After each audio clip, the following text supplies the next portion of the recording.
Powell and the Fed. Now, what the Fed does and says about inflation this week will set the mood of the markets. That's our very first top story to kick you off on the week. And then central bank focus investors' eye, not just the Fed, of course, but also interest rate decisions from the Bank of England and the European Central Bank. And as Macy's to go private, well, an investor group has made a multi-billion dollar offer to take the department store chain private, say sources. We'll get to that story for you in just a moment. Good afternoon, I'm Angeline Ong, and welcome to this new edition of Beat the Street. Now, not long now before Wall Street starts trading, let's just have a look at the chart here for you.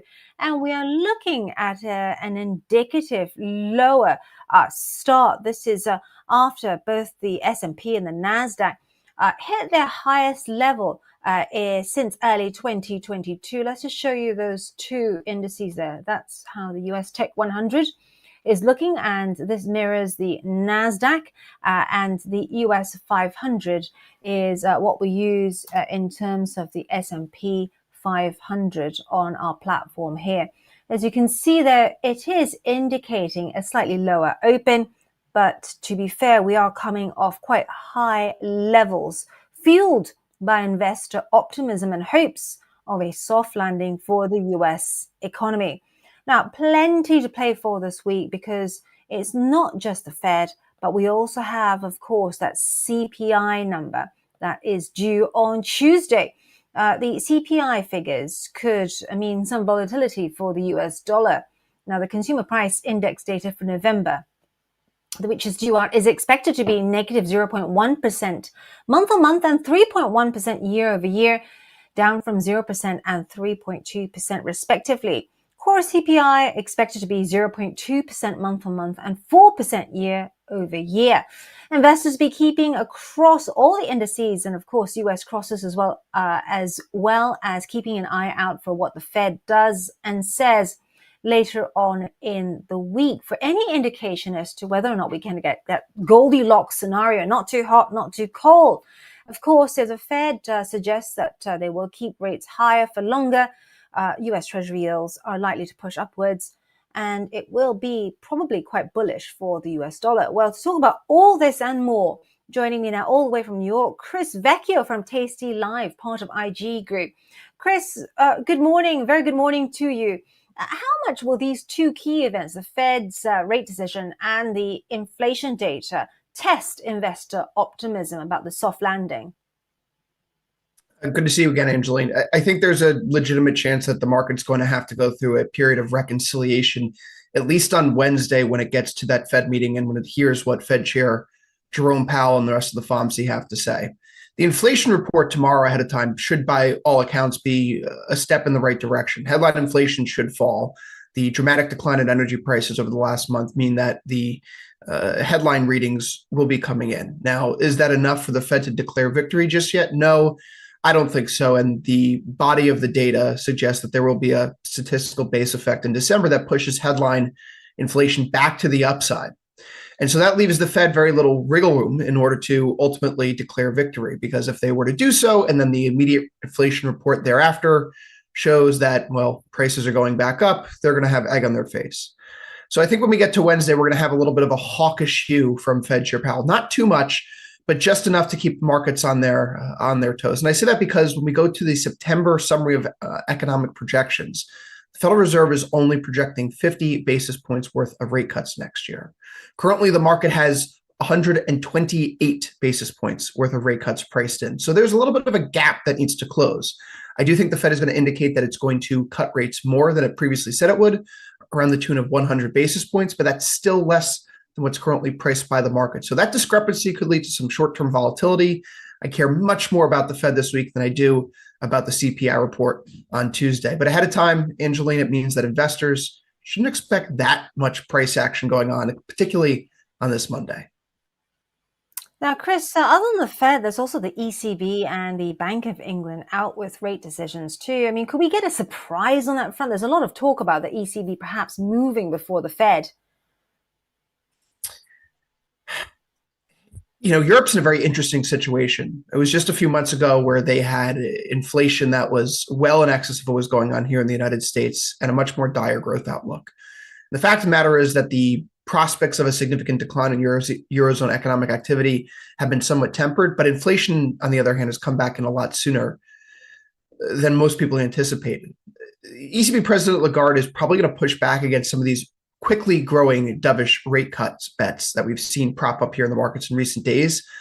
But the difference is European economic data has turned that much quicker than what we've seen in the United States that it's actually more plausible for the ECB to move and begin cutting rates than it is to say to see the Fed do that as of March. That's going to be a big point of reconciliation this week for the US dollar and the euro, more importantly, when we get to Thursday. When it comes to the Bank of England, there is no shot that they start talking about rate cuts just yet. Their inflation situation is still north of 4% year over year. They have a lot of work to do. They're lagging their peers when it comes to defeating inflation. And so as far as I'm concerned, if any of the three central banks comes out hawkish, you have to look to Governor Andrew Bailey and what's happening on Threadneedle Street for that type of commentary.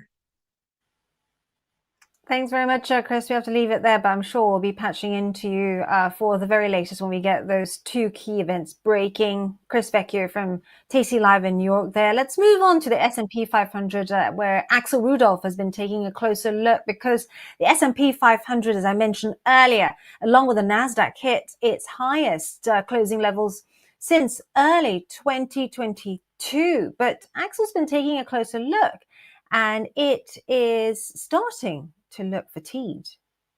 Yes, Angeline, I'm starting to see some bullish fatigue from a technical perspective, because if you look at the S&P 500, you can see here very clearly that we've risen nearly by 12% since the late October lows. And however, we have made a new high on Friday, which was markedly above the July high, taking us back to levels last traded in March of 2022. But that high has not been confirmed by a higher reading of the relative strength index, my oscillator here at the bottom of the chart.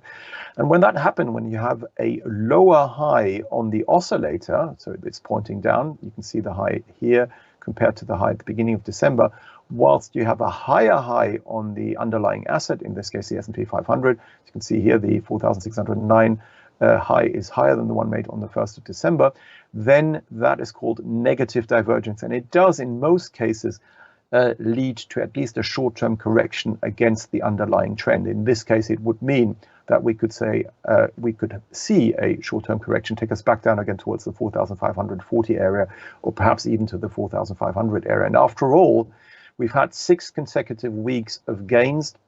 We are getting very close to the March 2022 high at 4,637, and we're seeing negative divergence at a time where most market players start to wind down for the end of the year. And tomorrow we've got US CPI data out, and also on Wednesday the FOMC meeting, all of which may actually lead to some volatility and perhaps disappoint market players in the short term with regard to their rate cut, I should say, expectations. Perhaps if these are being brought back again for next year, it could lead to a short-term correction in this upward trend. Thanks very much, Axel Rudolph there from IG, one of our senior analysts. Now, speaking of motions and events that could move markets, let's move on to the corporate side of things, because we do still have a few names of note, and they are Adobe and Costco. Adobe projecting total revenues between almost $5 billion and just over $5 billion for the fourth quarter, while Wall Street is expecting a year-on-year increase in earnings on higher revenues. Now, Costco, if you remember, held off raising its membership fee again last September when it last updated investors. The company has warned that the increase is a matter of when, not if, and we will be looking out for that for you. Over the last 4 quarters, the company has beaten consensus EPS estimates 3 times. Now, sticking with retail, let's just have a look at Macy's for you. Not an all-session stock, but one you can trade on the IG platform when the cash session opens. Macy's is seeing potential action at open because an investor group consisting of Ark House Management and Brigade Capital have made a $5.8 billion buyout bid to take the department store chain private. This is according to sources speaking to Reuters.